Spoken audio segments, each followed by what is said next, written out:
Prof. Ligaya?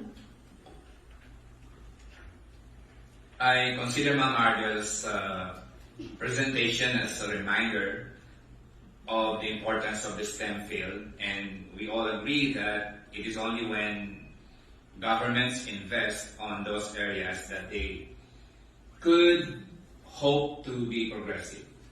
And I think we all also agree that the reason South Korea is as progressive as it has been for many years now is because they are very strong on those areas.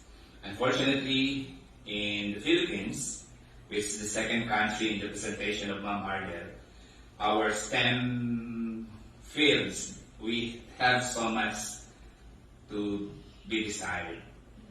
Lack of And I would say that there are too many lawyers in the Philippines, too many PhD graduates, but too few scientists and technologists. yes. And as Ma'am Argel pointed out in her presentation, Filipino students have moderate preferences for STEM fields. And I hope that I got it right that you said that the science identity and science career aspiration of Filipino students are not robust. But about the South Korean students, I think I did not say comparison between the two groups in this regard. But I think we can also surmise that among Korean students, it is strong. And your findings for the Philippine group suggest that there is a need to strengthen the science career aspiration among these young people. And you mentioned that interest is the strongest predictor of science career aspiration. That's probably where to start, how to make Filipino students interested to the STEM fields. And perhaps we could look at the Korean model of positive learning environment, which you found out in your study as the reason there exists a correlation, a strong correlation between career aspiration and career choices among Korean students. And as regards the decreasing percentage of South Korean students taking physics as a subject, I don't know if the decrease is significant enough that should worry the authorities here in South Korea. And your study established a strong correlation between science career aspiration and science identity.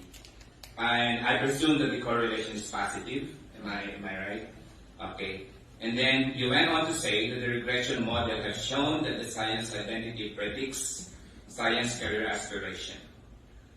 And of course, it's clear that you focus on those two variables, but what I may suggest is if certain parallel studies could be made where we could kind of add a moderating or a mediating variable to the conceptual paradigm. And for example, we can add the basic education curriculum as a variable, the moderating or the mediating variable. And we answered the question, how the existing curricula, both in South Korea and the Philippines, affect the establishment of both the student's science identity and their science aspiration.